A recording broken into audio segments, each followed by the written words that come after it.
Welcome in, Minnesota high school football fans. Coach Lance is joining me once again. This time, we're gonna do 5A. There's 43 teams in 5A, so this is we got to be efficient here. But we want to cover everybody. We're gonna do the same thing. It's gonna be over unders. I did a very calculated over under based on I guess my thoughts on what would be a good line. So we're gonna Many go through every variables were team. taken into account. Right. We're gonna go through every team. We'll talk about a player from most programs to look out for. And yes, Coach, are you ready? I'm ready. Let's get to it. We've a lot of teams to get through. Let's do it. First one, New Prague. The Trojans. The line is set at 3.5. What do you got? Oh, I kind of want to go. I think I'm going to go under ultimately because Hastings could be a bit of a coin flip game, and it'll be a home game for New Prague, so they could win that one. And then I give them Rochester Century, Rochester John Marshall, but the rest of those, I just don't see it happening. Maybe St. Francis, because I think St. Francis graduated that stud quarterback, but like Rochester Mayonnaise, Owatonna, Chaska, no shot. And I don't think they're going to beat Northfield either. So I'd probably say under. And this is a little different when we think about it because there's sections now, and the sections do have the potential to get a team to juice the win a little bit more than you would if it was, like a bottom tier 6A team that they're getting eliminated. But the sections can shake out for the better of some of these middling teams. Hastings, St. Francis, like you talked about, I think the potential's 4. I don't know if they get it. So that'd mean they would have to go 4-0 on the expected games, at least on paper. And I think that's tough. So I'm gonna go under. I would agree. Yeah, Did and you like go you under mentioned, too? Yeah. I went under 2. Yeah, it is weird with the playoffs because 6A is different. They have the big 32 team tournament where you can calculate where the seeds might fall. But with 5A and everybody else, it's, hey, those same teams you played in the regular season, you got to go play them again to make state. And it's kind of a bummer the way that works because then if suppose you have a section that's got multiple good teams, only one can make it. I mean, last year, I changed my mind. I'm gonna go over. I'm gonna go over. I mean, they took Mayo to the wire. And Mayo's graduate. We'll get to them, but I think I tricked myself in this, and I'm gonna go over. Okay. So All our right, first one, we're gonna disagree, which is first one will disagree. I for could the see course. it if they'd have to win a coin flip game, and then I mean maybe if they were lucky enough to get John Marshall and Century twice in the playoffs, but that's just such a low percent Come on, chance. Trojans, I believe. Owen Johnson, linebacker, who's one of the defensive leaders for this team, led the team in total tackles. And judging, he might have an offensive role, and I know they're graduating their stud running back from last year. So, I mean, somebody's got to take that role. I don't know if it's going to be him or somebody else, but mainly defensively, he's going to be one of the reasons that this New Prague team has success. So, Owen Johnson, shout out. Northfield, 5.5 wins is where I put the line. Over or under, Coach? I'm kind of leaning under on this one just because they did graduate some solid kids. I think didn't the quarterback also graduate and he had that really stud receiver that was with him. It's going to be tough, especially when you figure like Waconia, that's kind of iffy, but then like Faribault is an easy win. John Marshall Century, easy wins. It gets you to 3. Two Rivers is a bit of a toss up. They should beat Two Rivers, but they didn't last year. That was a real head scratcher. The loss to Two Rivers, but I think Two Rivers was decent last year. Didn't Two Rivers lose to Burnsville? No chance. We got to go back. I think that might have been Burnsville's one win last year. No team that loses to Burnsville is decent, Caleb. We'll get to it. Yeah. They beat Hastings, I'm pretty sure. No, so whenever it's whenever an offense relies on a quarterback or the scheme is just pass happy, and you have uh, hopefully I'm not butchering the name, Grotman, Grotman. Mhm. I mean, he's a 2,000-yard passer that's leaving. Anytime you have like my main example is Lakeville North. Look what happens when a good quarterback leaves the program. It tends to start from the bottom, and you have to go your way up. Lakeville North's obviously not, like schematic wise, and relying, but it's more of like the stability, how much you do rely on your quarterback. Um, Yeah. and you're most likely not going to get 2,000 yards from unless there's a quarterback waiting in the wings that we don't know about. Um, I don't know. Is the population in Northfield really booming that much? Also, Oakland is leaving. I think he's going um, Mm, to one of the North Dakota FC or Division One schools. So yeah, they got a lot of talent they got to figure out. Did you go over or under? I went just barely under. I think it's similar to New Prague. If you manage to draw Century or Marshall in the first round of the playoffs, you might be able to sneak your way to 5 wins, but that's going to be pretty tough. Yeah, and you look at the past 6 years, it says five on there. I forgot to change that, so it says five on all of the slides. But 6 wins, they've kind of been capped out at 6 wins, as their best season. So if you're taking the over, you're saying they're going to have as good of a season as they have. And hey, if 2022 and 23 tell they can double up on the sixes, but I'm going to say another under here for me. Yeah. Ben Imes, I got to see. I forgot one of the games last year. He went crazy. I think it was an Owatonna game. He just was catching everything, and it was actually a really good game just to watch overall. But team leading receiver last season, 844 receiving yards, 9 touchdowns. He's going to be the quarterback's best friend. Whoever steps up and is the new QB1 in Northfield, he's got Mm. to learn the 3 letters of Imes's last name and just find him at. Hopefully, he catches everything that's thrown to him. So It's got to Imes be a down really there impressive somewhere. player. Exactly. So hopefully, I mean, not hopefully, he will get a lot of run for Northfield. And again, is going to be a big reason for Northfield's success this season. If they have a quarterback that can get them the ball. Otherwise, go Wildcat. Yeah. Oh, hopefully. Oh, it's on it. The Huskies over under Ugh. 5.5. Oh, see, when it's tough because you see those first 2 weeks and you're like, wow, Owatana's going to start 0-2 with both the Mankato's.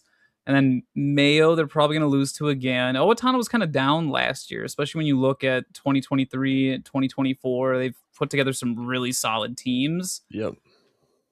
I can see them getting to 5-3 in the regular season, and then it's just a matter like obviously they'll lose those 3 games I just mentioned, win those 4 in the middle, and they should beat Apple Valley. But then you'd have to win a playoff game, and again, kind of similar. If you happen to draw a Century or John Marshall, that's fine. But suppose Owatonna beats all those teams, you end up as a 3 seed, and you're probably going to be facing Northfield or maybe even Rochester Mayo in the next round. So it's like, that's tough. So yeah, I'm just going to based go on under. that alone, I'm gonna give him 5 wins and cap him there. Yeah. I'm going to go under as well.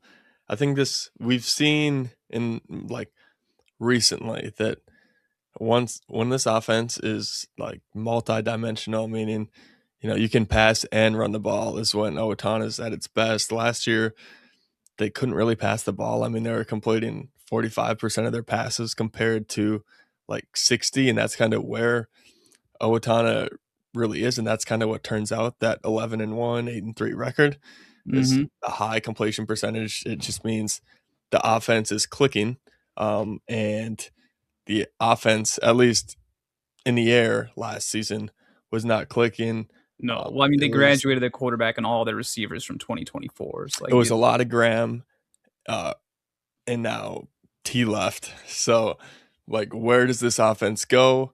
And that is one of my biggest questions. You know me, if I don't know, I'm gonna choose the under. So especially after they had that random loss to Rochester Century week 3 last year. That was one of the biggest head scratchers at 5-8 for me. yeah, it was definitely. I mean, it was weird coming off the 2024 season because when you heard Owatonna, you were just expecting good. When you take into consideration, the talent that left from that year, it does make sense, but still, I mean, a successful and good program that I think is going to have probably a similar year this year. They just got to find some sort of success on offense, especially with their RB1 leaving. But we'll Utilize the see. talents of the players that you have. Two unders there. I'm gonna try not to butcher these names as we go on. Nolan Roloff, hopefully that's right. Receiver DB, class of 2027. It looks like he's a heck of a baseball player, committed to St. Thomas. Hopefully he's playing. We get some of these Minnesota guys. I think there's a Matamina kid, Finn, who was their quarterback his junior year. Turned out to be a really good baseball player. So he said, I'm not playing my senior season, and went Oh, to Texas Tech for baseball. So hopefully he is playing. He's their leading returning tackler. Also had 2 interceptions last season and a receiving threat as well. So he'd be a really good piece to have for Owatonna to try to rekindle the success of 2024. We'll see if they can do that. But yeah, Nolan Roloff, shout out. there we go. Rochester John Marshall, a curious Ooh. team because they had individual talent last season in a multitude of places like Vath. I think Williams was one of the receivers who was really good, but they just did not put it all together. Over under 3.5, and Mm, that's pretty that's generous pretty from generous. me. But Eh, 3.5, what are your thoughts? well, I can tell you Mayo, Mankato East, and Mankato West are three losses right there. Owatonna is probably another loss, so that is already half the season. They'd have to win out to get cover that spread, and I do not see that happening. Like, maybe they'll be competitive with Apple Valley and a new coach. Maybe, well, they should be competitive with Century, but New Prague and Northfield. I mean, I don't think those are as big a coin flips. I got Marshall losing both of those, so I'm definitely taking the under with them. Yeah, I think especially coming off a year where I thought they were gonna be better than they were, and they underperformed my A expectations. So it's now okay. Some of those little guys bit are more than gone. underperformed. What am I gonna be expecting from this team? So I'm gonna take the under. I did set the line decently high because I feel like if it was at 1.5, I would have probably took the over. But looking at the schedule, I think there is some winnable games, but I'm gonna stick with the under there. It's so weird for me looking at a 5A schedule like this and just seeing spread, spread, spread, spread, spread. At least New Prague's a little bit run heavier, but the other teams on there are all spreads. And it's like huh? So outside of my world. It's like, wait, where's the flex bone? Where's all the run heavy team? Where's the single wing? Where's the power T? We know that's what you're thinking. Don't worry. Mm-hmm. Tyrone Sandy, receiver DB. I watched a lot of his DB film on Huddle. Uh, they run this. Corners are just sitting in the zone, looking at the quarterback the whole time. He's got good closing speed, a good feeling for his zone, and a willing. Not there's tackling is a lost art as a corner. Let me tell you. And a lot of cornerbacks like to stay on their blocks and like make the receiver think he's blocking good to not tackle. Why are you looking like that? I because DB's not making tackles. What? We don't at Lakeville South. We don't know nothing about that. Our DBs make tackles. Well, I tell you what, the more I just feel like DBs, the mindset is if I'm not covering, eh, you know, I'll help out in the run game, and especially if a running back's coming Okay. to them, they're like, oh god, here we Sure. go. Yeah, I'm just gonna have to kind do of like we something. talked about like just a minute ago with the teams you play. Totally makes sense in my world because it's like, oh yeah, Egan's pass game is a real threat. DB's got to worry about that pass. Whereas with Marshall, it's like, oh, you got to play all these spread offenses every week. You actually do have to worry about the pass game. Right. Yeah. So Sandy, good in coverage and also good coming in, making tackles when needed. His film was impressive to me. So shout out Sandy. Rochester Century, Oh, the two and a Panthers. half. I, I don't, like I said earlier when we talked about the Owatonna Huskies, I do not understand how Century pulled that upset off. It's beyond my comprehension. And the win against Winona is 'cause Winona's a good team, but they are a 4A team, so I think I'm gonna have to go under.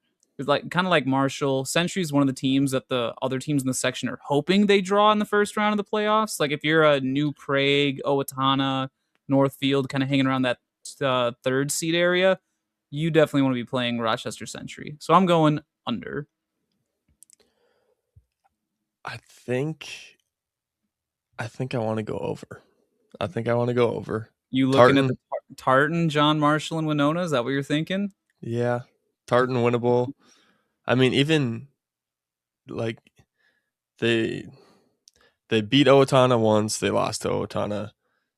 Um, Winona, even with like a New Prague, they played tough. And again, who knows? We're not sure on what New Prague's going to be. So I feel like I'm going to bet on the upside. You see the trend 0-9, 2-7. Oh, Arrow's going up. The arrow's going up. I don't know. They were 3-7, 1-8, 0-9, and it's the arrow can't go any lower. The only way to go was up. I So guess. I I, guess. I, I see where It's you're good. coming from, but I'm looking a little bit bigger picture. I'm going to go over. Ooh, you're Yep. gonna Two and take a them half. winning those 3 games?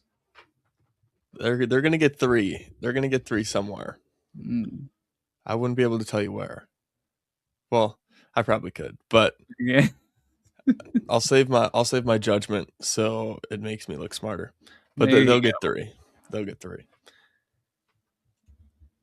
Max Elliott, athlete. He played a lot of running back for him, and I have doesn't have linebacker speed or hands, in a good way. Usually when I think linebackers, I think not fast and bricks for hands. This is not the case. It was a lot of like improv stuff. He was just like getting open for the quarterback, and once he got the ball, it was like, oh yeah, the 50-yard, just he finds the end zone somehow.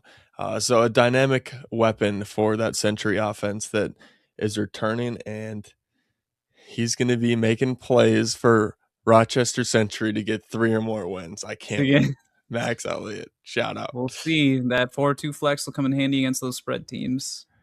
Ah, Rochester Mayo, you five and a love half Rochester Candy. wins. All right, I don't think I've taken the over yet, Caleb. Give me the over on Rochester Mayo. Really? Yes, and my reasoning is I think they're going to get 5 regular season wins in the middle of the schedule. I don't think they're going to beat Chaska, Chanhassen, or St. Thomas Academy. Can they? They can. I don't know. They'll be at Chanhassen, so I'm taking that one off. That there's just no shot. But home game versus Chaska is doable. At St. Thomas is not happening. So I'm leaning towards 5 wins regular season. Then I think they're going to win one playoff game, maybe more. Which, like, obviously, if I think they're the best team in the section, they should win multiple playoff games. So I'm going over. I think you talked me into this. I was gonna be under. I was gonna be under. I had it. I had him at 5. Oh, Um, but they have to play section playoffs, and they're gonna play all 5 teams that we just said they're gonna beat in those yeah, playoffs. yeah. So honestly, this line should probably bump up a game, but they wouldn't have covered if that was the case. So I think it is a fair, respectable line. I'm gonna side with you on this. I'm gonna trust your judgment over Yeah, mine, don't bet and against Coach Donnie Holcomb. That man knows offense. He can analyze the defense and counter you. you're gonna have to replace. I think their quarterback, who, again, you think. I mean, Mayo passes the ball a Yeah, lot, and they're and very efficient at it too. now again, it's one of those cases where you have your guy leaving. So if they don't have anybody behind them, it could be trouble, and that could be a path to under. If they do, then we're gonna be right. Let's go. It's good Yeah. stuff. Now that you got me thinking about all the Rochester schools and the talent there, you ever think that they lose out on talent because they're surrounded by smaller schools that are just so much better right now? Like, think about outside the Rochester area, you got Stewartville, No, it's Byron, crazy. Pine Yeah, Island. that's like a hub. It's a hub for talent Yeah, in and, like, the if you're moving to the Rochester area, say you happen to be a doctor working at Mayo that's got an absolute stud football player, you gonna send him to one of the Rochester schools? Or are you gonna be like, "Oh, this Stewartville place just, yeah, like, 10 minutes up the or down the road." Casson. Yeah, So many Caston. so many schools around. Exactly, so I think that's where some of the talent's ending up. Mankato West, the Scarlets, Moving on to section 2, I love it. Section 2, 4.5 wins. What do you got? Mm. I The fact that we live in a reality where 4.5 wins are like a talking point for an over under for Mankato West is crazy. Because like you just look at some of those records up there in the early 2020s, and it's like, what? Yeah, a lot of teams wish they had that success, and I just don't know what happened to Mankato West. Is it because teams have finally figured out they only sit in cover zero in their 4-3 defense, and they're just taking advantage of it? Because it looks like they've given up like almost 35 points a game multiple times last season. It's, eh. But mm, okay, going through it week by week, Mankato East is probably a loss. Chan and Chaska are losses. That's already 3 losses. And if they lose one more, which would be Matamidi week 1, I'm going with the under. Hmm.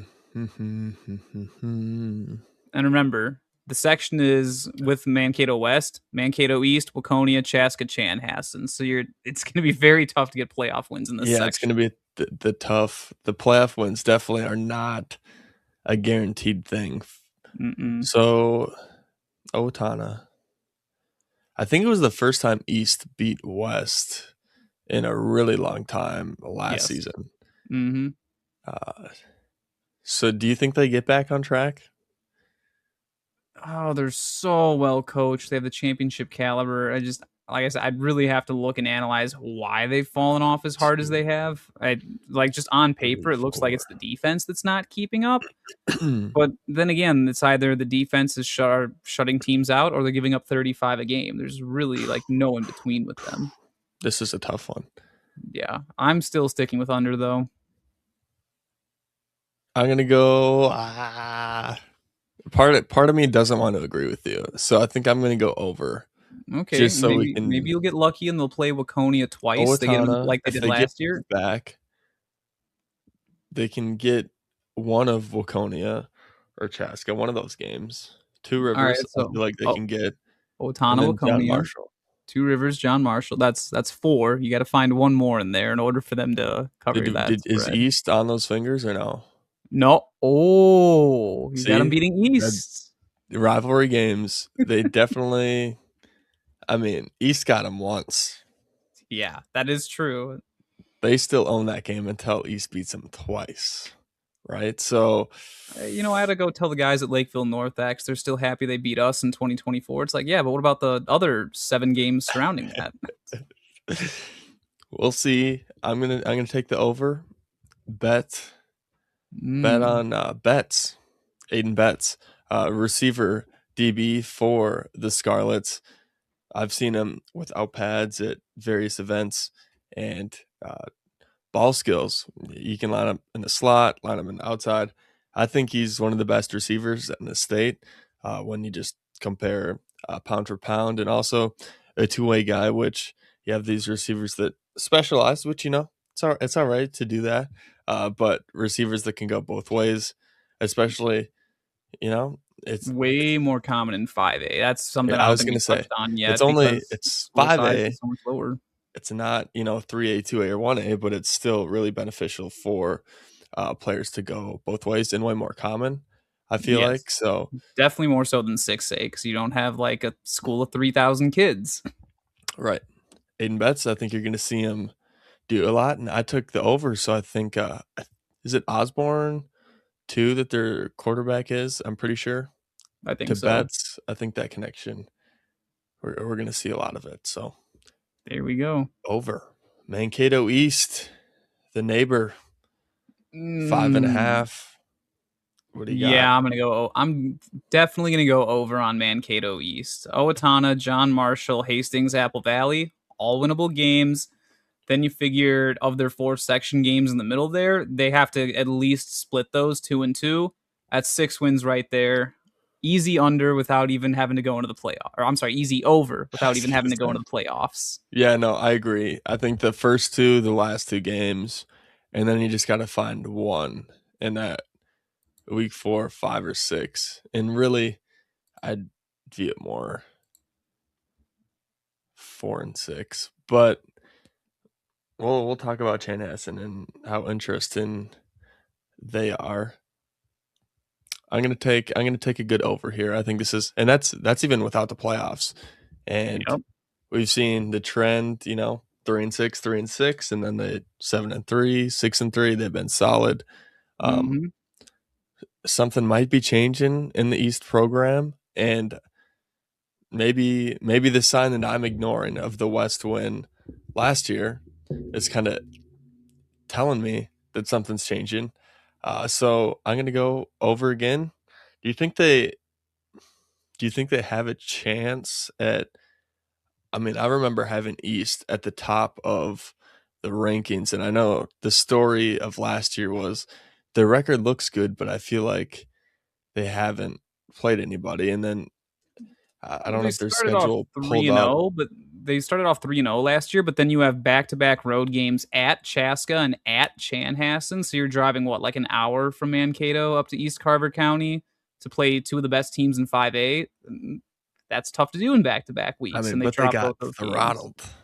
Yeah, yeah, like That was the they concerning part. I can get you losing that, but usually good teams don't lose back to back weeks in that by a fashion. combined 61-2. Yeah, you Right. shouldn't be losing That's like that if you're a concerning. So top that was kind team. of like I think I was on the East train last year, and then those two losses happened, and it scared me quite a bit, especially after the Mankato West win. I was like, whoa, okay, this is changing. And then that happened. It was kind of the trip in the schedule. But I mean, they recovered well after that.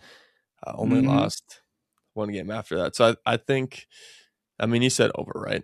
And I said I think over, I yeah, said in the over. regular Yeah. season. I especially I Chaska and think that's Chan have safe. to go to Mankato this year, which I mean they're used to by this point. They play both Mankato schools pretty regularly.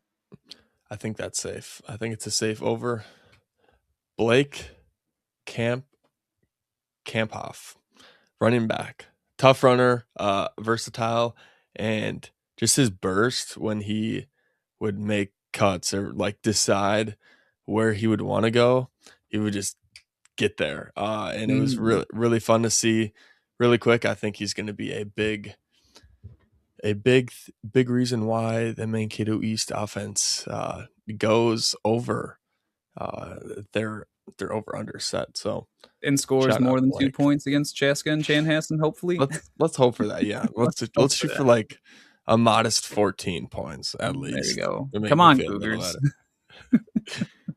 Waconia over Oh, under. it So Waconia is probably the biggest victim, at least in 5A, of the fact that section play exists. Because let me look at their section. Every year you've got to play both Mankato's, Chanhassen, and Chaska. Like if you put Waconia in, say, like section 5 with like Jefferson, Kennedy, and all that, Waconia is sweeping the floor with those teams, like undoubtedly. But because they gotta play with all the big boys, it's a little bit trickier. So I think I'm gonna go. I see 4 wins in the schedule. Just Northfield, Apple Valley, Burnsville, and Sauk Rapids Rice all should be wins. So they just have to get one more. Because remember, a playoff win's not guaranteed, but one of those 4 wins has to be against one of the tough teams in your section.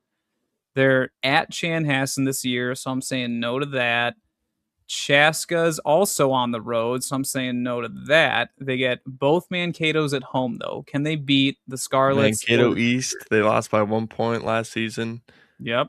The West kind of took it to them. Which again, Mm-hmm. if we scoreboard watch, the scores don't make sense often when you compare scores to one another. But No, this is such a tough one. I want to lean over because I'm like the possibility of Waconia just going 0-4 in section play is very unlikely to me. I think they're going to win at least one section game to get to 5 wins. So give me the over. Yeah, I think too they have a little bit of talent leaving, as every program does. But I'm gonna agree with you. Will Kirsch was one of my favorite guys in the class last season who played for Waconia. I got to see them play up close, and they are a good, well coached team, like you said. I'm gonna bet on the over. They're gonna be able to replace the playmakers that they're losing, and I think Elliot Gore Mm-hmm. is gonna be a big reason why they're going to be able to do that. Another DB, another cornerback that I think mostly just plays DB, which I love to see it because that's kind of a rare breed, especially in high school, because everybody wants to be a receiver. But Yeah, again, not at Lake a sure South. tackler, sticky coverage, and can read the quarterback really well. A good feeling to come off his zone when he needs to cover stuff. Just really good huddle film, quality huddle film. I think one of his videos was like straps. So when Ooh. a corner has that type of confidence, you kind of know what it is. And Elliott is one of the better cornerbacks in his class. So there you go, Waconia, 2 overs. Let's go get it. Chaska, Oh, 6.5.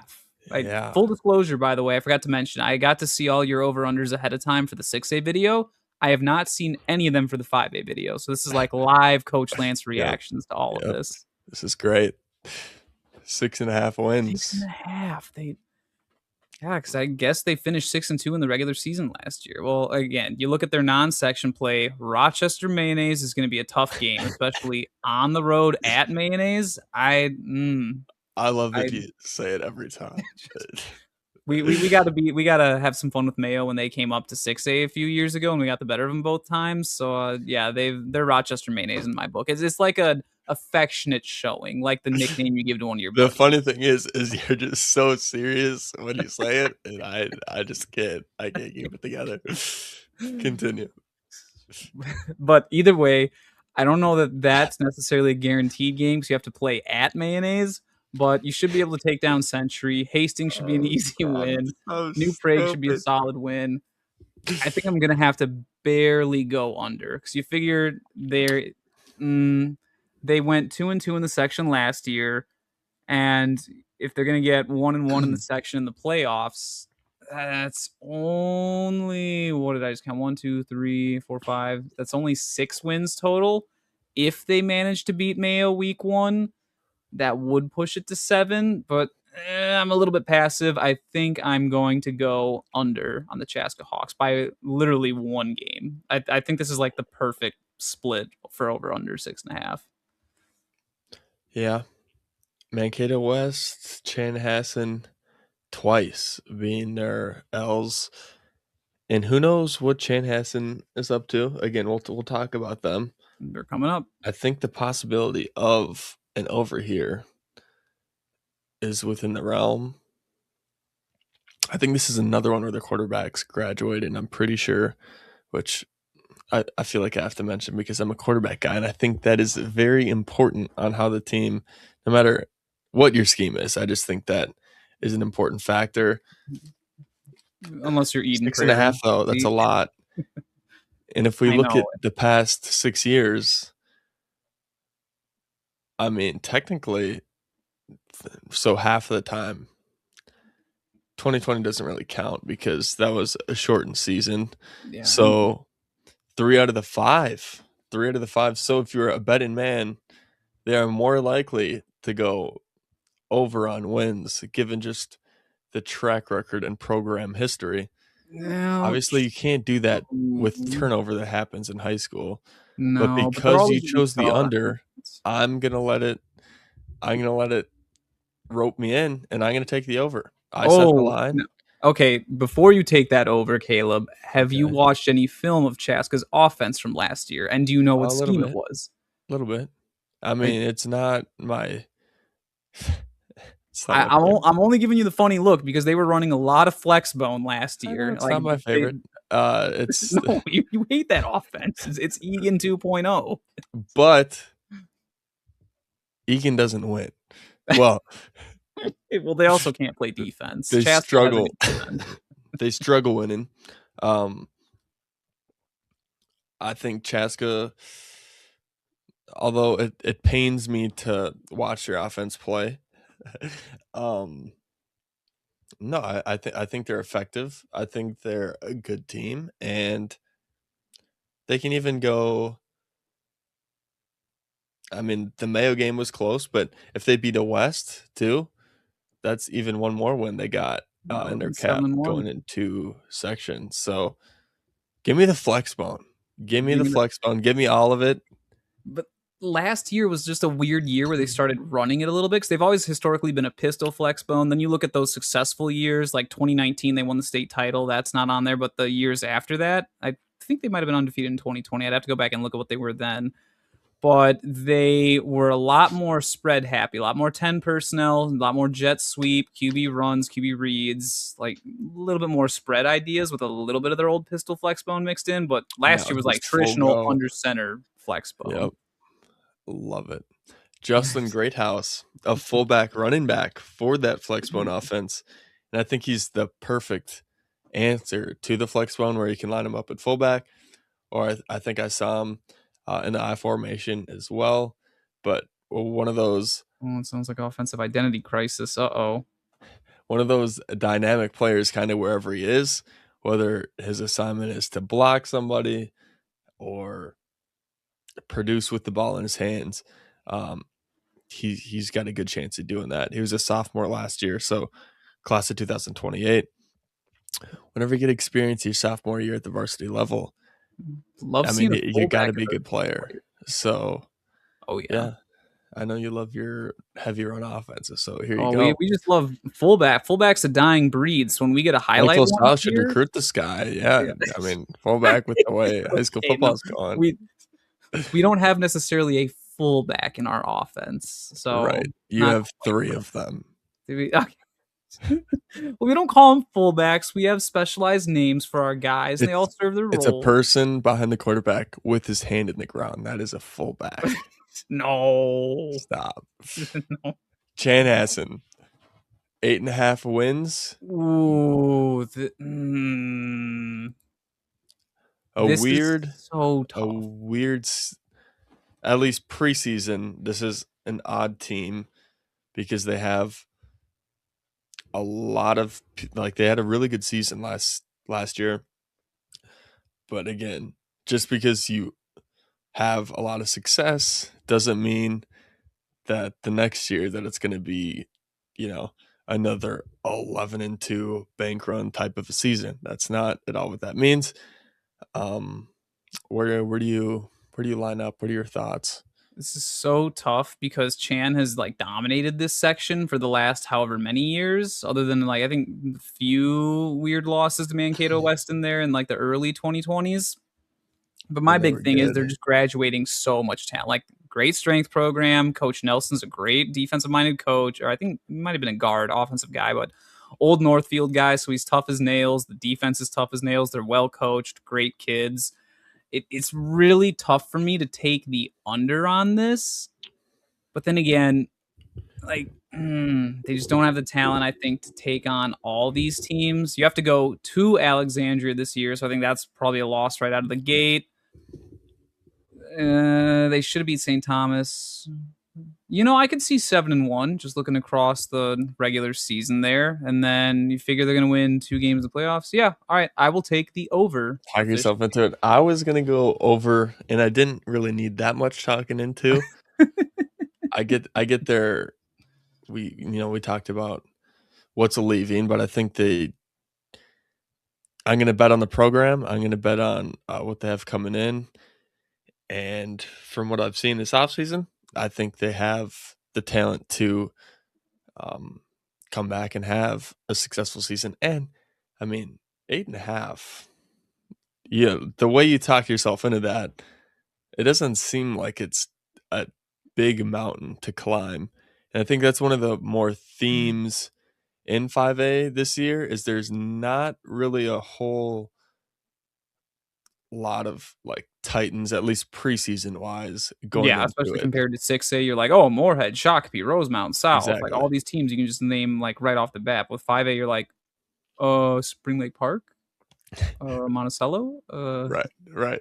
yeah. So I think that's more of a theme of the over unders, and you see a lot of over unders being lower than you'd picture, and that's, I mean, that's the reason why I'm gonna take the over on this. So we're both betting on it storming in Minnesota a lot this fall, but Ooh. Well, ironically, it was storming on the one game they lost last season. Because remember that St. Thomas Academy game got canceled with I think what 11 minutes left in the fourth quarter, and that was their one loss last year, aside from state title game because they forgot what outside veer was as a football play. Go figure. But if it's not storming that night, maybe Chan goes undefeated. Who knows? Jake Kaiser, uh, a Florida product, class of 2029. Now at the 7-on-7 I went to, they were doing two quarterbacks and they both had equal reps. I've heard a lot of good things about Kaiser, but also I'm not sure of forgetting the name off the top of my head of the other quarterback that was getting snaps. But I mean, they both were good. So kind of no matter what Chanhassen rolls out there, I think it's going to be good and it's going to be serviceable, especially for the scheme and what they want to do. I've just heard a lot of good things about Kaiser, and you know, somebody moving into the state. You know, I love when people move into the state for football, so Yeah. that's great. And class of 2029. So even if he doesn't start, which I think he will this season, even if he doesn't, he might be on next year's one or the year after that because he's such a young player. So arm talent, really good. Everything's there for the quarterback. Just a little undersized right now, being class of 2029, obviously. But yeah, both high on the storm. Let's go. Yeah, it's the Metro West of 5A right there is section 2. It's absolutely loaded. Burnsville. It is so perfect that Chanhassen and Burnsville are back to back, Caleb. I think we talked about this a little bit ahead of time, and I got to bring this up before we get to the over under. I have a buddy that coaches at Burnsville, and he sent me a clip from Strib Varsity because I, as a man with an IQ above 20, I don't read Strib Varsity. But he sends me the article saying that the game of the week for week 2 and 5A is Burnsville and Chanhassen.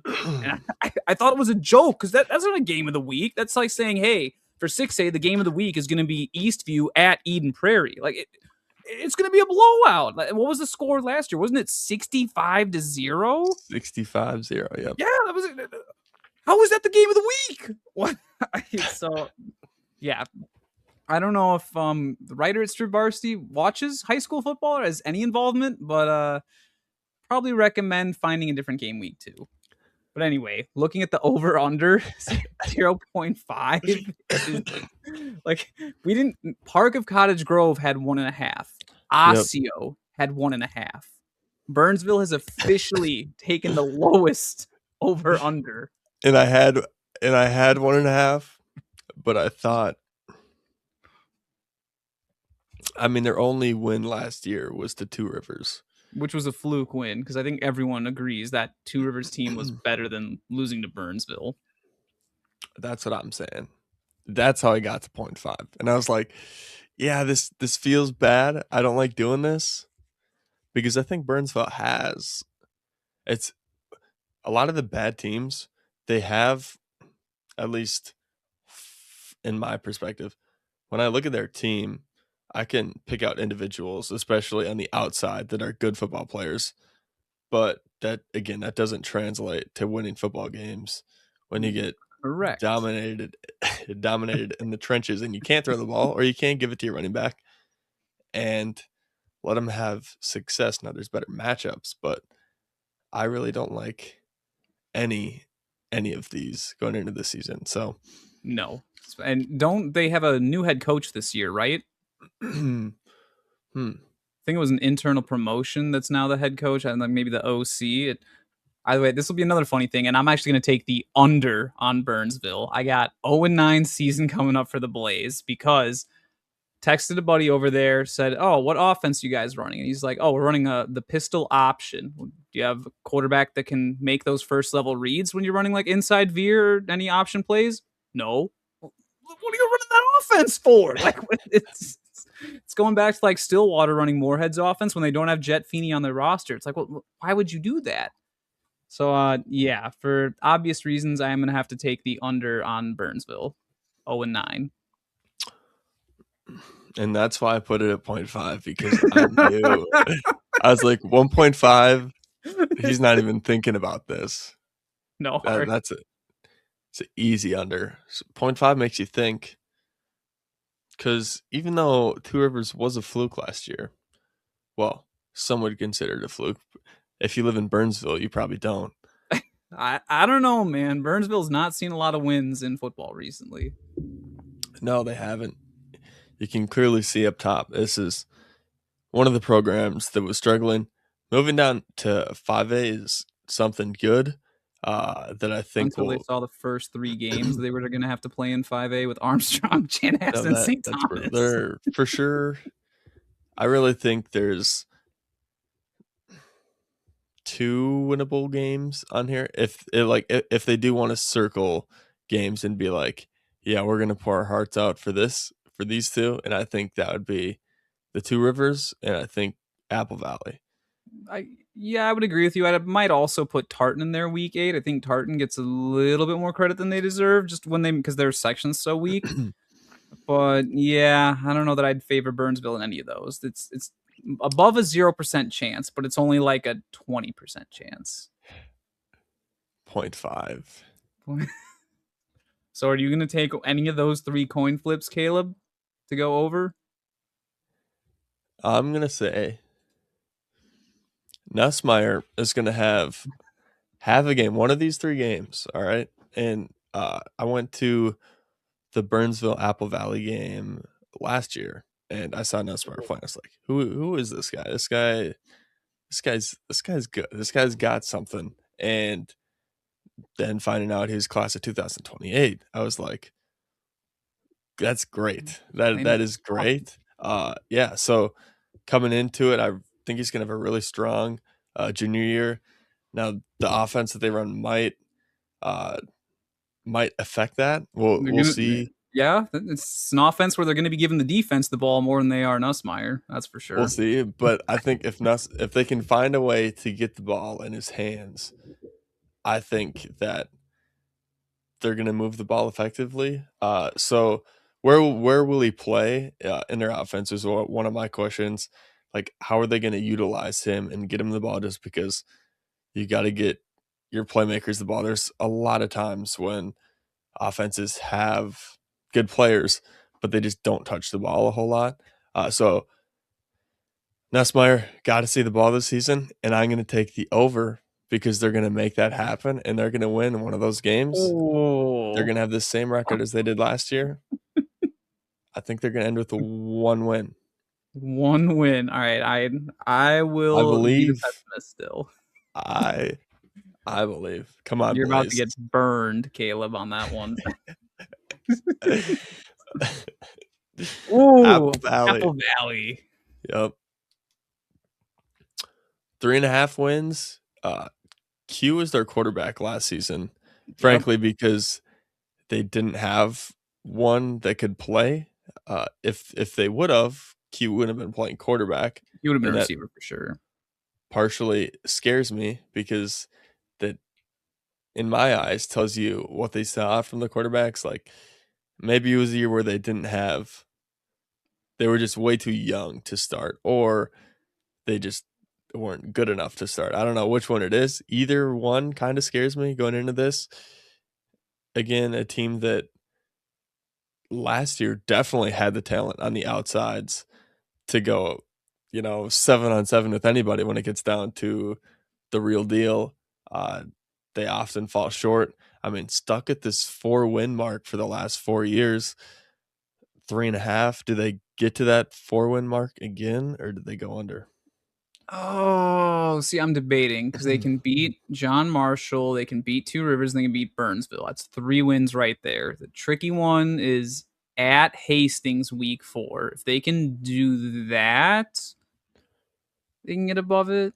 I think Owatonna is that Owatonna out of the question for you? Yeah, I'd say Otana's out of the question. Even though it's a home game, the Huskies are just way better coached. But Apple Valley's another team with a brand new head coach this season. So that's another thing to factor in. But no, I think it's more likely that Apple Valley moves up to 6A than they have a winning season. But I'm still going to take the over by 1 game. I think they're going to get to 4 wins in their final 5A season.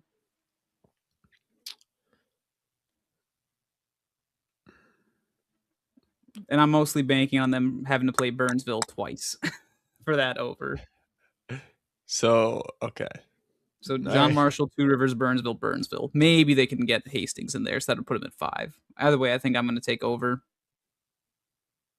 I'm going to go under. Oh, uh, they'll get a win week 1. Two Rivers, I don't think they beat Hastings. We'll okay, 2 go and 2, Burnsville. I think they'll probably finish with 3 wins. 3 and 3. There you go, and they're going to drop the last 2. Yeah. I But think that then, Owatonna game is actually gettable for them, especially if they have a quarterback. But I don't know that yet. So they'd be a 3 seed. They would have to play 4 and 5 would play the 1, 3 would play the 2. So they'd have to play Hastings in the playoffs. That'd be their yeah, no. playoff game. Would be at Hastings, the 2 seed. Shattuck gonna go crazy. Gonna go crazy. All right, there you go. So yeah, that makes sense Under. following that logic. Yep. Lyman Myers, receiver DB. I think really I would consider him more of a DB than a receiver, even though he has the ball skills to look like a receiver at times, especially on defense, going to get interceptions and stuff like that. But I think he's got a really good argument to be the best corner in state, whether it's man or zone, and the ball skills that he has.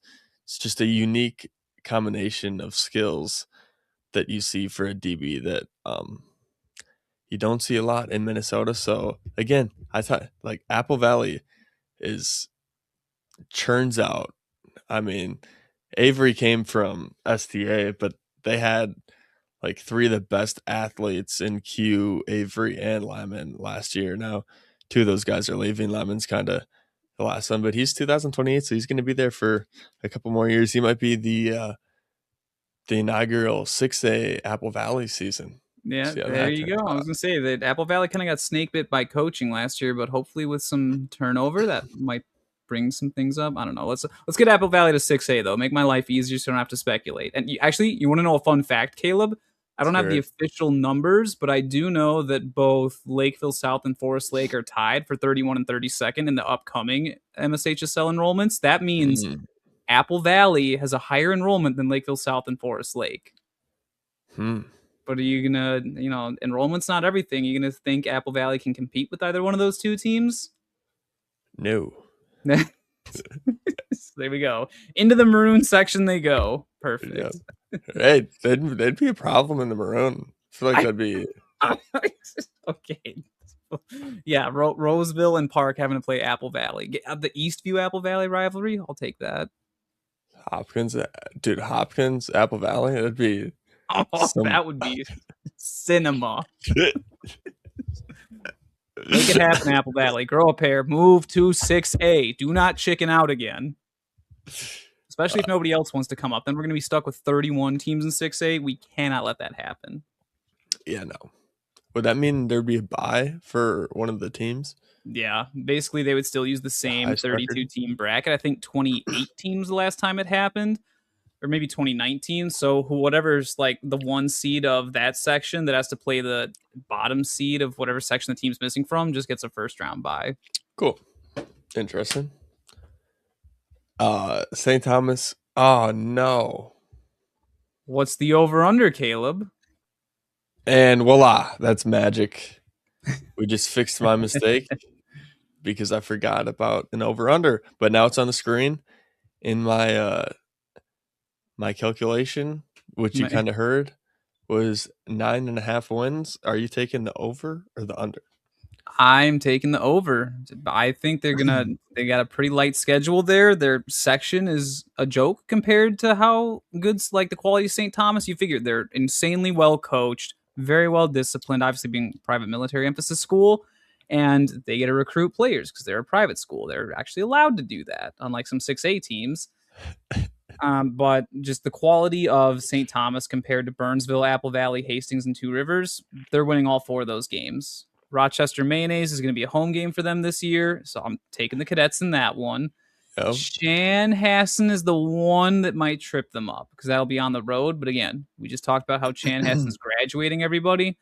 So I think I'm saying 8-0. Then they're going to win 2 playoff games against the aforementioned weak Section 3 teams. That puts them at 10 wins en route You're to giving an state. 8-0 regular season, huh? I'm getting 8-0 regular season, 10-0 in section playoffs. They're going to go into state 10-0.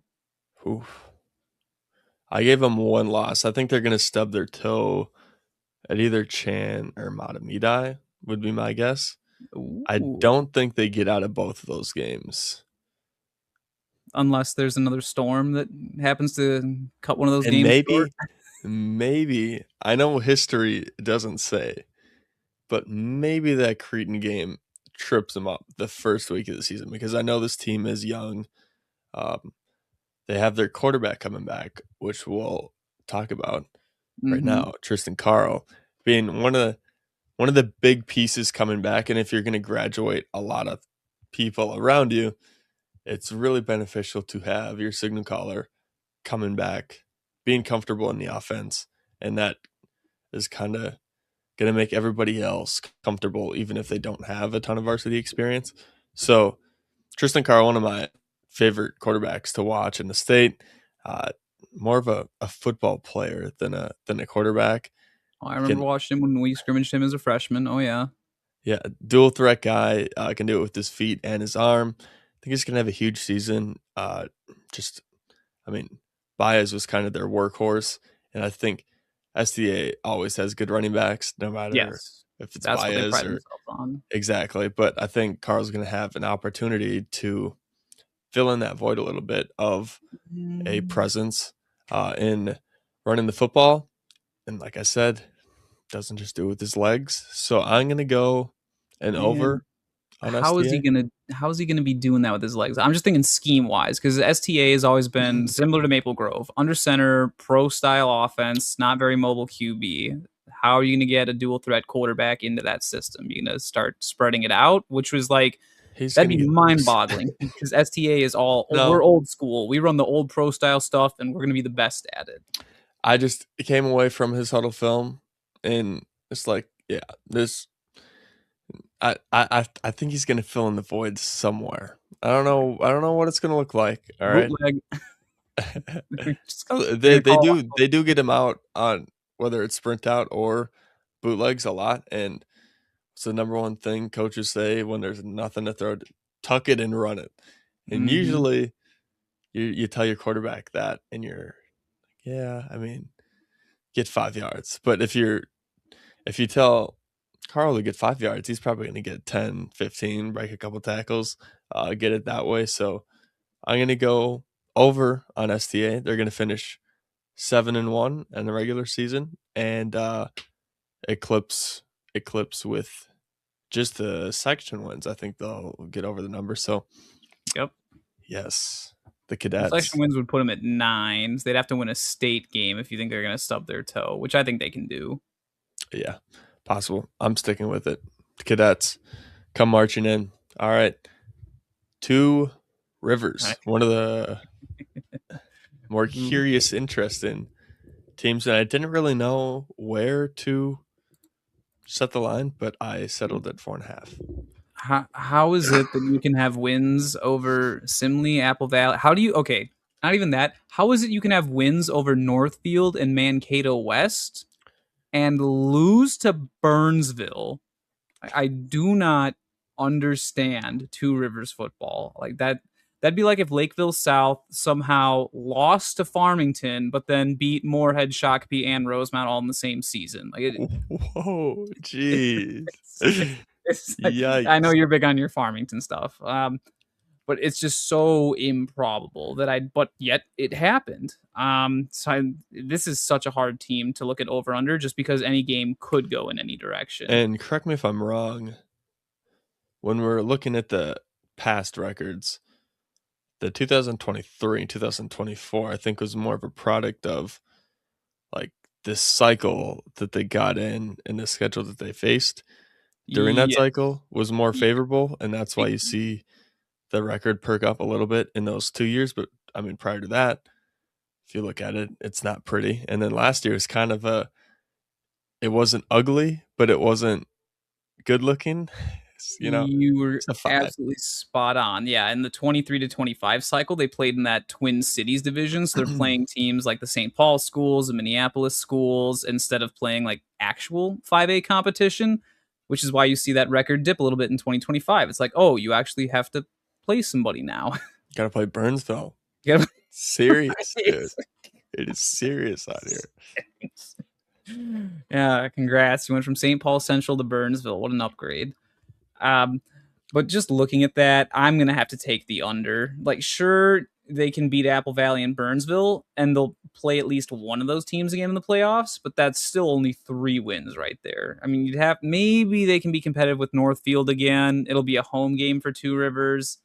So that's still only 4 wins. I don't think they're going to pull some weird magic against Mankato West this year. So I am, especially because they're going to have to be at Mankato West. Give me the under. I don't see them getting four is probably the ceiling, is what I'm going with. Yeah, I agree with the under there. Um, even I think Simley's.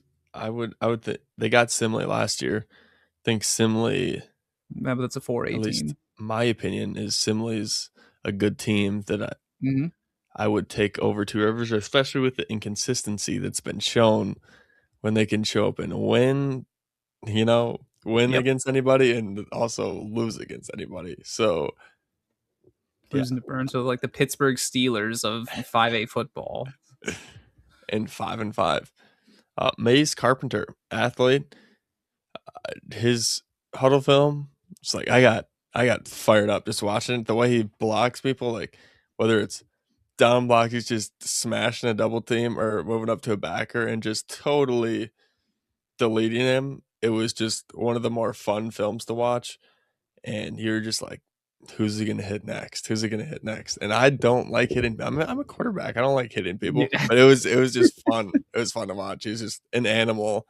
And if you're a backer on the same side as him, you're like you're half looking at the quarterback, looking at the guard, and then you have to look at the tight end because in 4 steps he's ready to delete you. Yep. But yeah, shout out Carpenter. I think one of the best blocking tight ends in the state. Two Rivers has it. So there we go. Hastings, the Raiders. Shattuck is still at But Hastings, right? is it the Raiders? Yeah. Is that right? Yep. Did we Because have this discussion last year? I feel like we last did. year we were talking about they should be the Okay. Hastings Pirates because the Yep. logo looks like a All right. pirate, All right. but nope, That they're just the caught me off Raiders. guard. Caught me off guard. Continue. Oh no, all good. What's the over under on the Hastings? Oh God. Pulling magic out of my hat. 3.5 wins on the presentation there. Another miscue on my end. 3.5 are the Raiders that should be the Pirates, Should be the eclipsing three and a Pirates. half. If you're gonna have a pirate ship in your end zone or like on the south end zone of your stadium, And one actually new not south. logo. They run east to west. It's on the west end of the stadium that they have the pirate ship. And I think it's like built Geography. on a car frame. It's so cool. It's got a cannon and everything. Oh yeah, they should be the Pirates. I gotta But get I'm the going to give the Hastings Pirates placements. the over on this. I can see them beating Jefferson, Apple Valley, Two Rivers, and Burnsville. Easy 4 wins in the regular season. You figure if they're going to finish above Apple Valley and Burnsville, they're going to play, and Two Rivers, they're going to play at least one of them in the playoffs. That should be an easy playoff win. Give me 5 wins for the Raiders. Give me 5 wins. I would agree. Shattuck being one of the main reasons. Think he's. I mean, we talked about him last year when we did this because he was brilliant as a sophomore. He's brilliant as a junior. And now, so my computer's loading. Really, not really. Okay, because I couldn't find anybody on Hastings. Not that there isn't anybody, but I was, doing my research, uh, and I just couldn't find anybody. it, So Chaddock was the guy last year that we highlighted. So I didn't want to put him again because that felt lame. So it's there is somebody on this Hastings team that deserves to be highlighted, but I I just don't don't know know. who he is. And like if I going back because they Hastings broadcasts all their games live streamed to YouTube, so you can watch all of them. They do have a good Pretty much broadcast. they do, yeah. Pretty much every single game is just Zach Shattuck, Zach Shattuck, Zach Shattuck. Oh, they ran a Somebody play on the action, O the line. quarterback threw an INT. Zach Shattuck. It's like it's just all him. It's just line up unbalanced, shift guys over, and then toss or stretch to him or run counter. That's basically Hastings' playbook.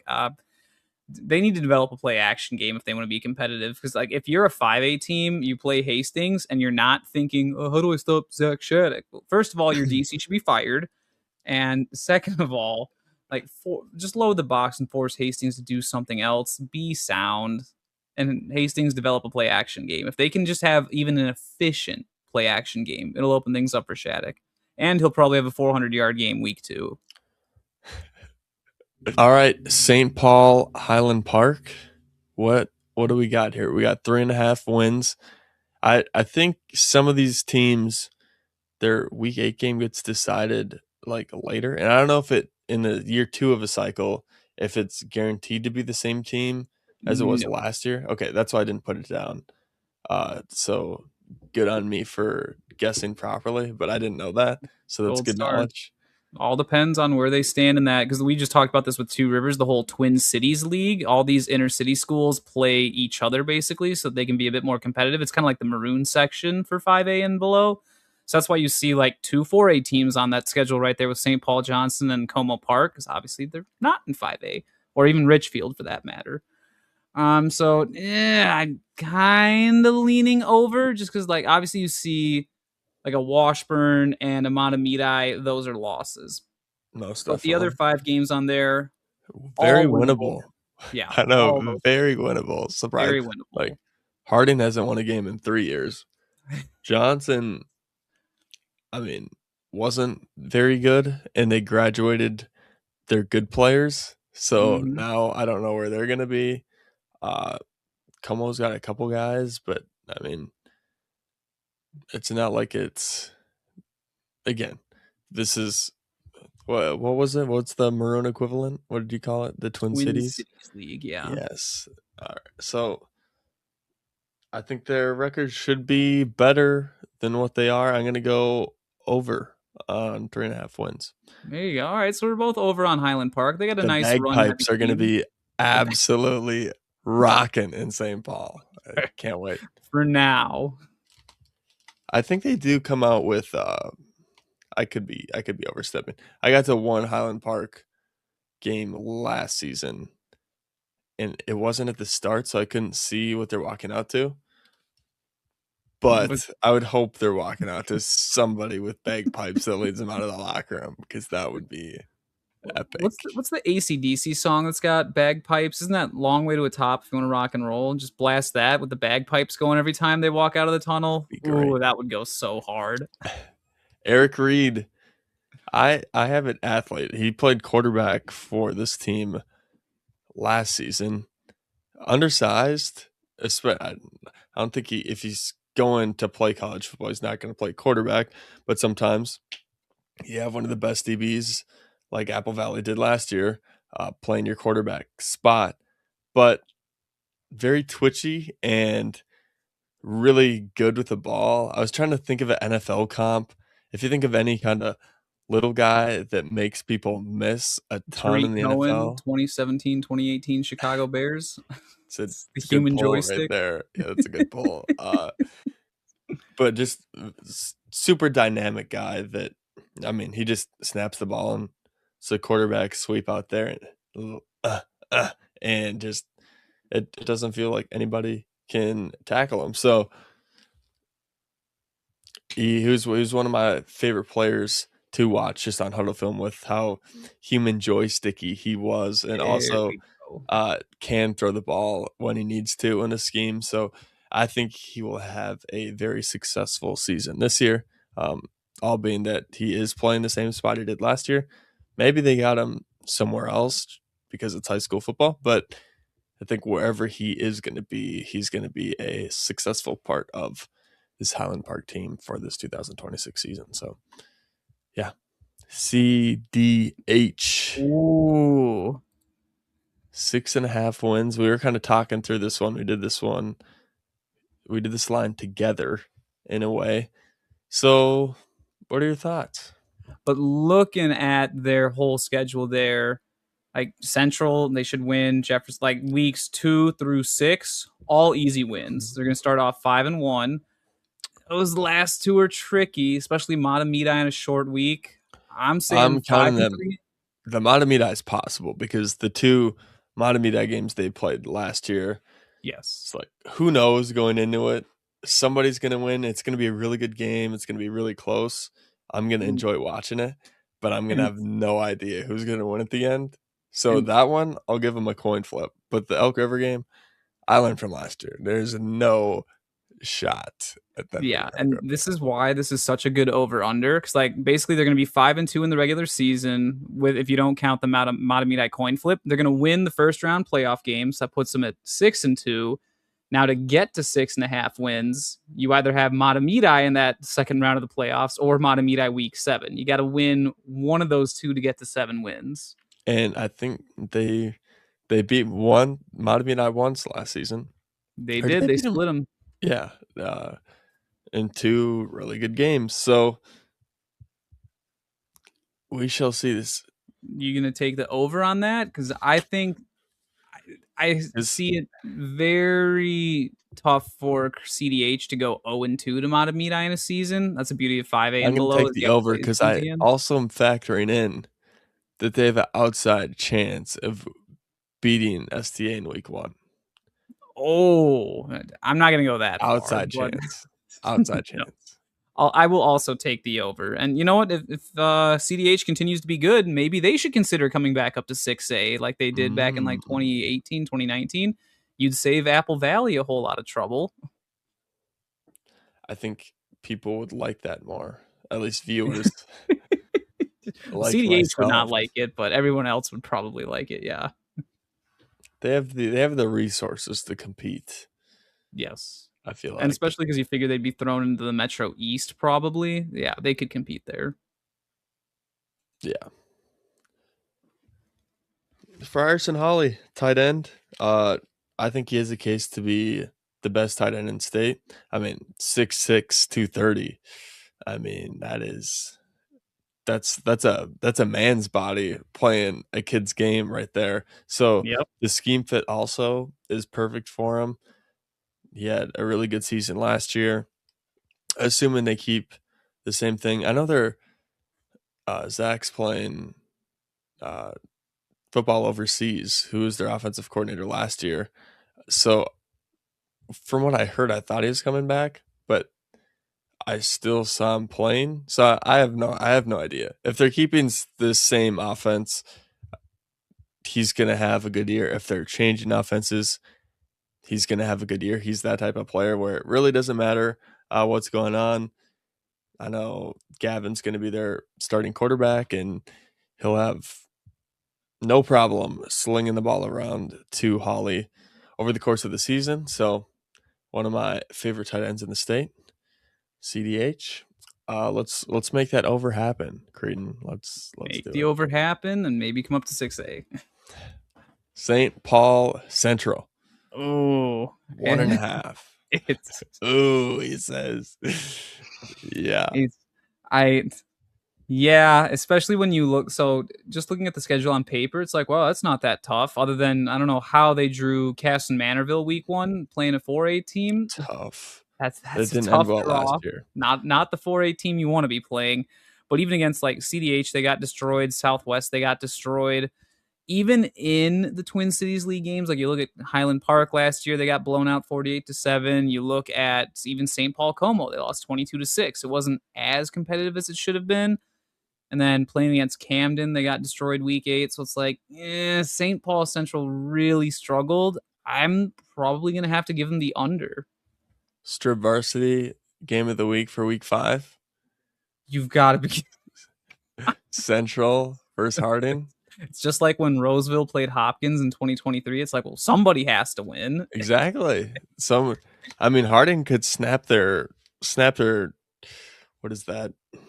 9-18. Oof. That's already 27.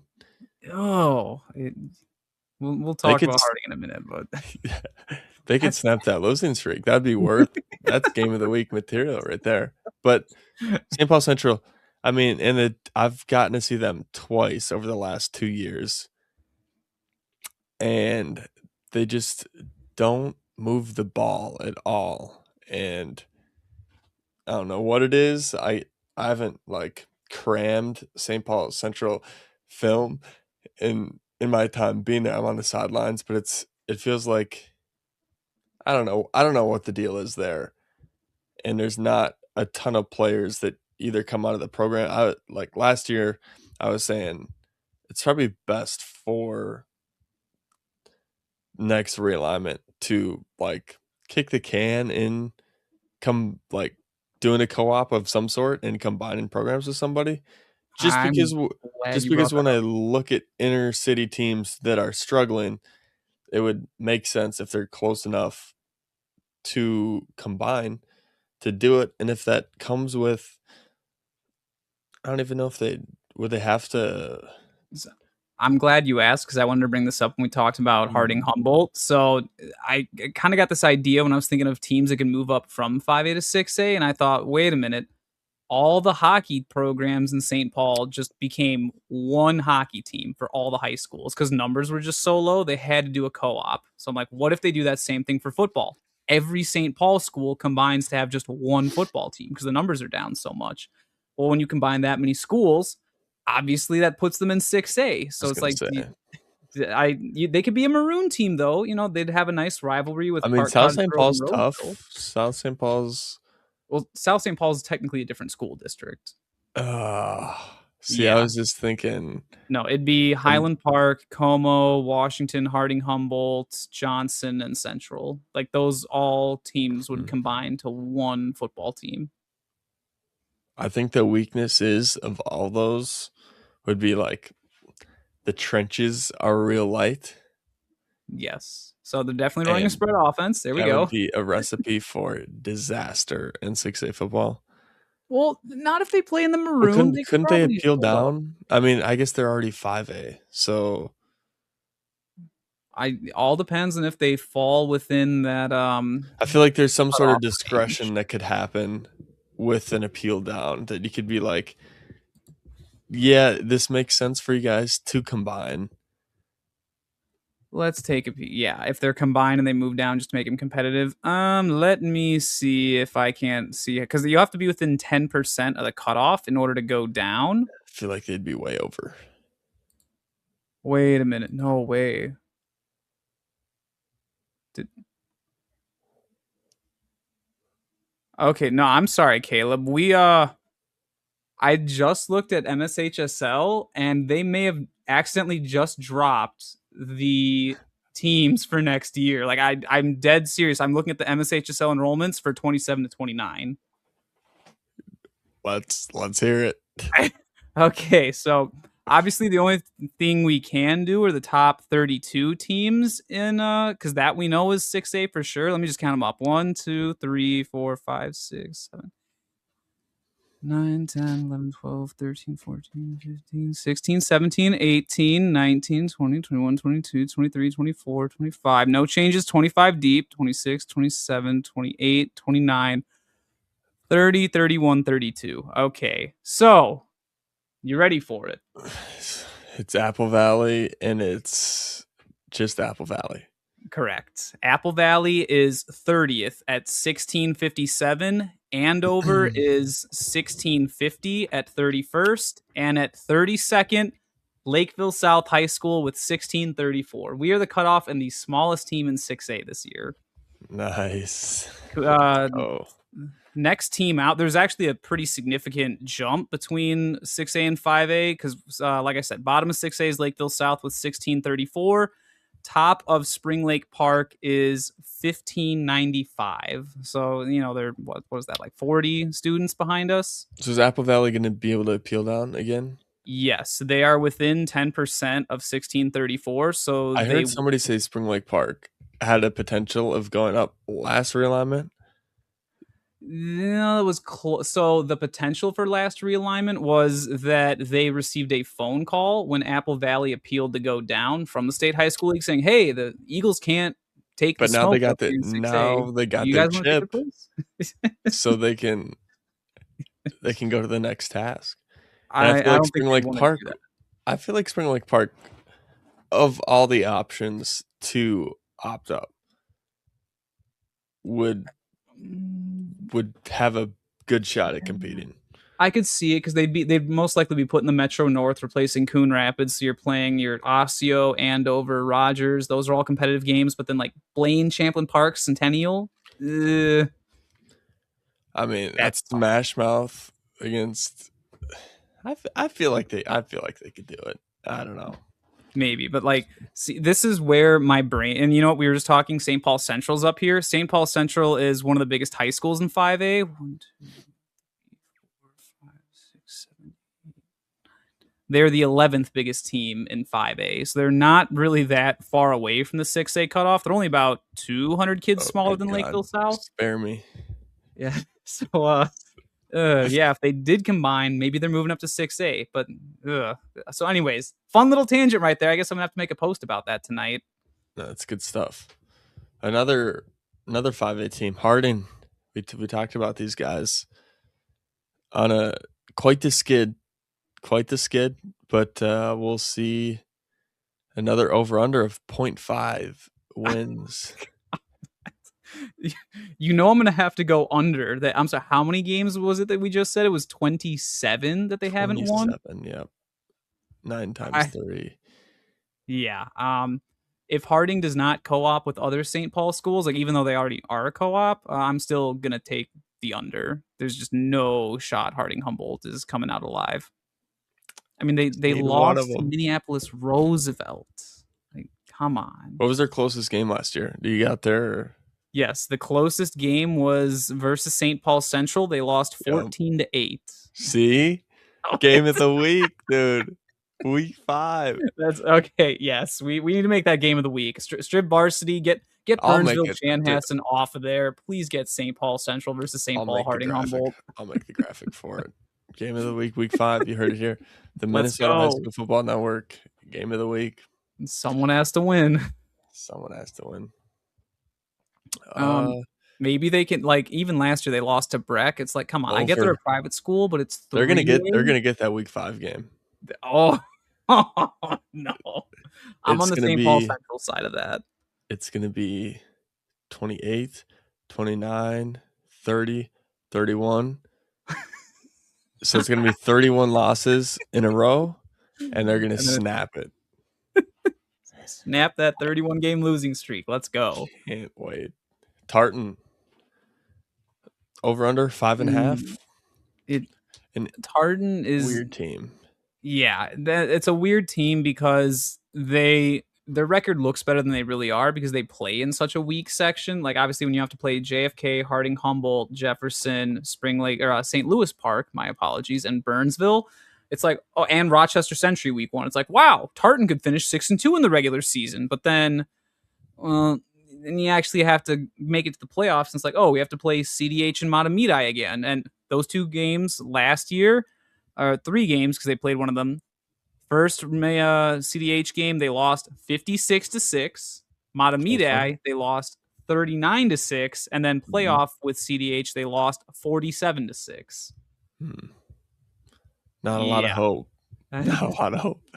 No. So they're definitely not making it to state. but they can at least be competitive with teams on their schedule. So One, you know two, what? I three, four, five. mm, Dude, they should so hit this over, even though they're not going to have this section or playoff success. Century win, Harding win, Kennedy win, Jefferson. I feel like they should have won that game last year, but they did enough to lose it. it was a close one. St. Louis Park and Burnsville. Give me the over.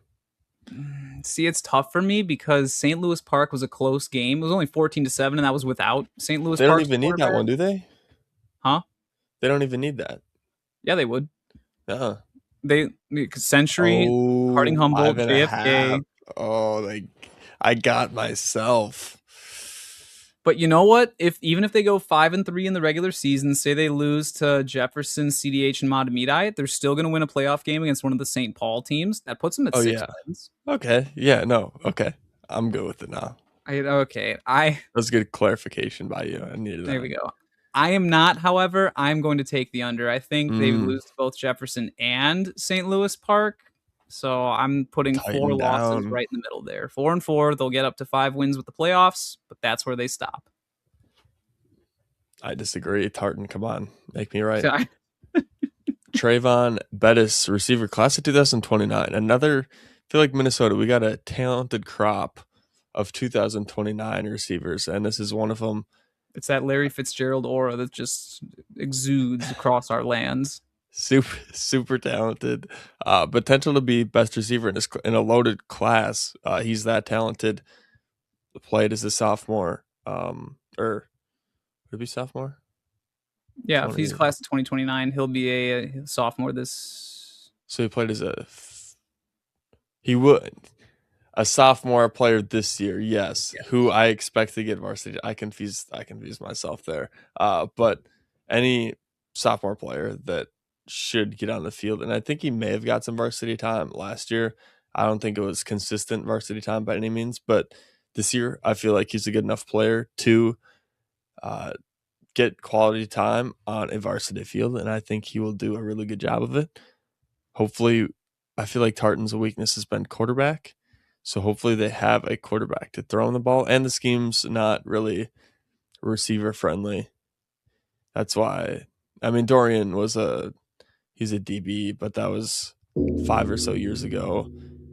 Tartan had one of the best dudes in state that transferred out, but Trayvon Bettis, really good receiver, and I think he's gonna be a big reason why Tartan proves me right and hits the over this season. So They can get the ball to him. That's always the key with these spread 5A teams. Matamidai, Ooh. Tough seven schedule and a draw. half. They have a nice, like, easy stretch in the middle of the season, but front and the back end of it, ooh. Starting with, I gotta look. Are they going to be at Mankato West this year? I got the Zephyr schedule here. Yeah, they're on the road at Mankato for the first week of the season. Remember, they only won at home by 2 points last year, so that's not a guarantee. They'll win the next 5 in a row, though. So at worst, they'll be 6-0, 5-1. CDH is a toss up, and I'm going L with St. Thomas. This is a tough one. 6-2 They're regular. guaranteed a playoff win. Yeah, 5-3. So that puts them at 6 wins guaranteed. So I'd have to get 2 more wins out of that. So they'd have to win the section and the state game. Yeah, that's Oof. assuming they make state. They'd have to be. We're looking at 2 CDH games and a Mankato West game. So I think they can split the CDH things. So that puts them at 7. They have to either win both CDH games or topple Mankato West. And I don't know that they can do both that. I think I'm actually going to go under on Matamidi by half a game. I think they only get to 7. Given the success, I'm going to give them the benefit of the doubt, and I'm going to go that they're going to have at least 8 again, so they're going to match their record from last year or better this season. Also, fun week 1 matchup they have with Mankato West. It's a rematch of the 2022 state title, I believe. Nice. See, it probably wasn't on purpose, but that's something that we should do more in scheduling just for historic sake. But Definitely. Jake Sokol, defensive lineman, NDSU commit, a game wrecker, to say the least. He's one of those guys where if he's on offense, because he does play offense a little bit on the line, tight end, you run his way, and then when he's on defense, you don't run his way. It's pretty. It's a simple game. You Kind of don't like got to make it more Sawyer at Edina complicated. last year. Yeah, you don't got to make it more complicated than it is. But when you have somebody that dominant on, well, I should say in the trenches, yeah, you got to avoid them and you got to use them. So I think if Matamida wants to hit the over, this dude's going to be a big reason for that. So shout Definitely. out And you Jake. love having kids like that in their pro style I formation offense. One of the few 5A teams that still runs that because there's so many spreads in 5A. Yeah, well, coach, it was. How was the tour 5A? Was it? Did it taste good? Did It you enjoy does. your time? It's very nostalgic for me. It takes me back to the old Jefferson days, seeing all these teams again. It's a wonderful blast from the past. Great. Well, I hope you guys enjoyed as the viewers, and we'll see what we got for content coming up. I'm busy. I'm working on a whole lot of things, so there's a lot going on behind the scenes that I'm trying to do for you guys. So stay tuned for that, and we'll see you next time. Time for us to go to bed and Yes. you to click off the video. So we'll see you guys later. Thank you for watching.